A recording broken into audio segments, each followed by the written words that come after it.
ఉమ్మడి ఖమ్మం జిల్లాలో భారీగా ఉష్ణోగ్రతలు నమోదవుతున్నాయి. 46.5 డిగ్రీల ఉష్ణోగ్రతలు నమోదవుతున్నాయి. వడగాలులతో జనం ఉక్కిరిబిక్కిరవుతున్నారు.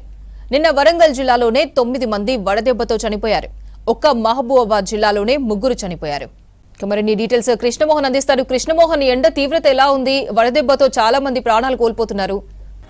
బాలుడి ప్రతాపానికైతే జనం విలవిల్లాడుతున్నారు. మరణం మృదంగానే మోగిస్తుందని చెప్పొచ్చు. నిన్న ఒక్కరోజు చూస్తేనే 9 మంది పైగా చనిపోయారు వడదెబ్బకు గురై. అందులో చనిపోయిన వాళ్ళలో వృద్ధులు ఉన్నారు, యువకులు ఉన్నారు. వివిధ పనుల కోసం బయటికి వచ్చి అస్వస్థకు గురై ఆసుపత్రిలో చికిత్స పొందుతూ చనిపోతున్నటువంటి సంఘటనలు నెలకొన్నాయి. మరికొంతమంది అయితే తీవ్ర అస్వస్థతకు గురై మంచానికే పరిమితమవుతున్నారు, ఆసుపత్రుల చుట్టూ తిరుగుతున్నారు. గత 3-4 రోజులుగా చూస్తే రికార్డు స్థాయిలో ఉష్ణోగ్రతలు నమోదవుతున్నాయి. దాదాపు 46 డిగ్రీల పైగా ఉష్ణోగ్రతలు నమోదవుతుండడం, అదే స్థాయిలో వడగాల్పులు కూడా వీస్తుండటంతో అయితే జనం బెంబేలెత్తున్నటువంటి పరిస్థితి కనిపిస్తుంది. వడగాల్పుల తీవ్రత ప్రభావం మనుషుల ప్రాణాలను తీసేస్తున్నటువంటి పరిస్థితి కనిపిస్తుంది. చాలామంది సెంటరింగ్ పనులు కావచ్చు, లేదా కూలి పనులకు సంబంధించినటువంటి దాన్ని, వ్యవసాయ కూలీలకు సంబంధించినటువంటి వాళ్ళు కావచ్చు, లేదా వివిధ చిన్న చిన్న పనుల కోసం రోజువారీ కూలీ పనుల కోసం వచ్చేటువంటి వాళ్ళంతా కూడా ఈ వడదెబ్బకు గురవుతున్నారు. వాళ్ళంతా కూడా ఆసుపత్రులకు వెళ్ళే సమయానికే చనిపోతున్నటువంటి సంఘటనలు కనిపిస్తున్నాయి. అయితే వడదెబ్బకు గురైనటువంటి వాళ్ళు అపస్మారక స్థితికి చేరుకోవడం, అదేవిధంగా కొంతమంది వాంతులతోటి తీవ్రమైనటువంటి టెంపరేచర్ రావడం, ఆ తర్వాత కొంత చికిత్స తీసుకున్న కొంతమంది తీవ్ర అస్వస్థతకు గురై చనిపోతున్నటువంటి సంఘటనలు ఉన్నాయి. నిన్న ఒక్కరోజు చూస్తేనే మహబూబాబాద్ జిల్లాలో 3 చనిపోయారు. మొత్తంగా చూస్తే 10ల సంఖ్యలో ఈ మరణాలన్నీ కూడా కనిపిస్తున్నాయి. చూడొచ్చు మనం, ఇది హన్మకొండకు సంబంధించినటువంటి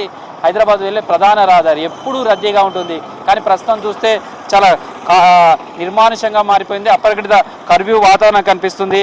మనం మొత్తంగా చూస్తే చనిపోయిన వాళ్ళ వివరాలు కూడా చూస్తే భూపాలపల్లి జిల్లాలో సంబంధించి రేగొండ మండలం బాగిర్తిపేటకు సంబంధించినటువంటి మహమూద్ యాకూబ్ మృతి చెందాడు. మొగులపల్లి మండలం పూనుగల్లు గ్రామానికి చెందినటువంటి సమ్మక్క మృతి చెందింది. అదేవిధంగా చిట్యాల మండలం చల్లగరి గ్రామానికి చెందిన దూడపాక పోషయ్య కూడా వడదెబ్బతోటి మృతి చెందాడు. కాటార మండలం శంకరపల్లికి చెందినటువంటి గాదె సమ్మక్క కూడా వడదెబ్బకు గురై మరణించినటువంటి సంఘటనలు ఉన్నాయి. మొత్తంగా చూస్తే వడదెబ్బతోటి చాలామంది చనిపోతున్నటువంటి పరిస్థితి కనిపిస్తుంది. మనం కాజీపేటకు సంబంధించినటువంటి దగ్గర గూడపాక పోచయ్య వడదెబ్బతోటి గురిది చనిపోయాడు. ఇతను ట్రాక్టర్ డ్రైవర్గా పనిచేస్తున్నాడు. భార్య 2 పిల్లలు ఉన్నారు. వడదెబ్బ గురి కావడం, అస్వస్థకు గురి కావడం, ఆసుపత్రికి తరలించే లోపలనే ఆయన చనిపోయినటువంటి సంఘటన ఉంది. అదేవిధంగా ఎలగతుర్తి మండలం కేశవాపూర్కు చెందినటువంటి గన్నోజ్ అనిల్, ఇతను 25 సంవత్సరాల యువకుడు. కూలి పనుల కోసం వెళ్ళి రోజువారీ పనులు చేస్తుంటాడు.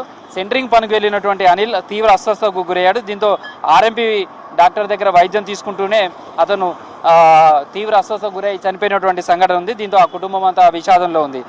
మహబూబాబాద్ జిల్లాకు సంబంధించి నెల్లికూరు మండలం హనుమంతండాల గుగులోద్ అమృత, ఈమె వ్యవసాయ పనులు చేస్తుంది.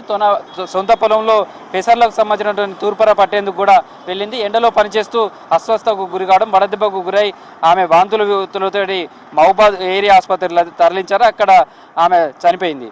ప్రస్తుతం ఇదే విధమైనటువంటి సంఘటనలు అయితే వరంగల్ ఉమ్మడి జిల్లా వ్యాప్తంగా కూడా కనిపిస్తున్నాయి. భీమదేవరి మండలం ముతారం గ్రామానికి చెందినటువంటి లక్ష్మి ఇంట్లో పనిచేసుకుంటూ కూడా ఆమె వడదెబ్బకు గురై చనిపోయినటువంటి సంఘటనలు కనిపిస్తున్నాయి. అదేవిధంగా బయ్యారం మండలానికి సంబంధించినటువంటి కొత్త ఇరుసూపురం గ్రామానికి చెందినటువంటి కేస లచ్చమ్మ కూడా ఎండ తీవ్రతను తట్టుకోలేకుండా చనిపోయింది. చాలామంది ఉపాధి హామీ పనులకు వెళ్ళినటువంటి వాళ్ళు కావచ్చు, చిన్నటువంటి వర్క్స్ చేసుకునే వాళ్ళే ఎక్కువగా ఈ వడదెబ్బకు గురవుతున్నటువంటి సంఘటన కనిపిస్తుంది. బాగిర్తిపేటకు సంబంధించిన యాకూబ్ కూడా ఇదే విధంగా అస్వస్థకు గురయ్యారు. ఆయనకు భార్య, 2 పిల్లలు ఉన్నారు. మొత్తం కుటుంబం అంతా కూడా రోడ్డున పడినటువంటి పరిస్థితి కనిపిస్తుంది. అదేవిధంగా ములుగు బస్టాండ్లో కూడా ఒక మహిళ, గుర్తు తెలియని మహిళ బస్టాండ్ ప్రాంతంలో అస్వస్థకు గురై అపస్మారక స్థితికి చేరుకుంది. దీంతో ఆమెను 108 అంబులెన్స్లో ఆసుపత్రికి తరలిస్తుండగా ఆమె చనిపోయింది. ఇదే విధంగా ఏటునాగర్ మండలానికి సంబంధించినటువంటి వృద్ధురాలు మాధురి లక్ష్మి, ఆమె కూడా వడదెబ్బకు గురై చనిపోయింది. ఈ విధంగా చూసుకుంటే చాలామంది అస్వస్థకు గురవుతున్నటువంటి వాళ్ళ సంఖ్య చాలా ఎక్కువగా ఉంది. వడదెబ్బకు గురవుతున్నారు. ఓవైపు వైద్యులు కావచ్చు, అధికారులు కూడా సూచనలు చేస్తున్నారు. ఎవరు కూడా ఎండ తీవ్రత ఎక్కువగా ఉంది, వడగాల్పులు ఎక్కువగా వస్తున్నాయి కాబట్టి జాగ్రత్తలు లేకుండా బయటికి రావద్దు అనేది కూడా సూచనలు చేస్తున్నారు. వైద్యులు కూడా అదే చెప్తున్నారు. అయితే వ్యవసాయ పనులకు సంబంధించినటువంటి వెళ్ళిన వాళ్ళు కావచ్చు, అదేవిధంగా కూలి పనుల కోసం వెళ్ళినటువంటి వాళ్ళంతా కూడా ఈ వడదెబ్బకు గురై చనిపోతున్నటువంటి సంఘటనలు ఉన్నాయి. సేమ్ టైంలో వృద్ధులు కూడా తీవ్ర అస్వస్థకు గురవుతున్నారు, చనిపోతున్నటువంటి సంఘటనలు కూడా ఉన్నాయి. ఇంకా చనిపోయినటువంటి వాళ్ళ వివరాలు ఇంకా బయటికి రానివి చాలామంది ఈ విధంగా వడదెబ్బకు గురై చనిపోయినటువంటి సంఘటనలు ఉన్నట్టుగా అధికారులు చెప్తున్నారు. మొత్తంగా చూస్తే వరంగల్ ఉమ్మడి జిల్లా వ్యాప్తంగా కూడా భానుడి ప్రతాపానికి అయితే జనం ఇబ్బందులు పడుతున్నారు. చాలామంది వడదెబ్బకు గురై చనిపోతున్నటువంటి సంఘటనలు కూడా ఉన్నాయి.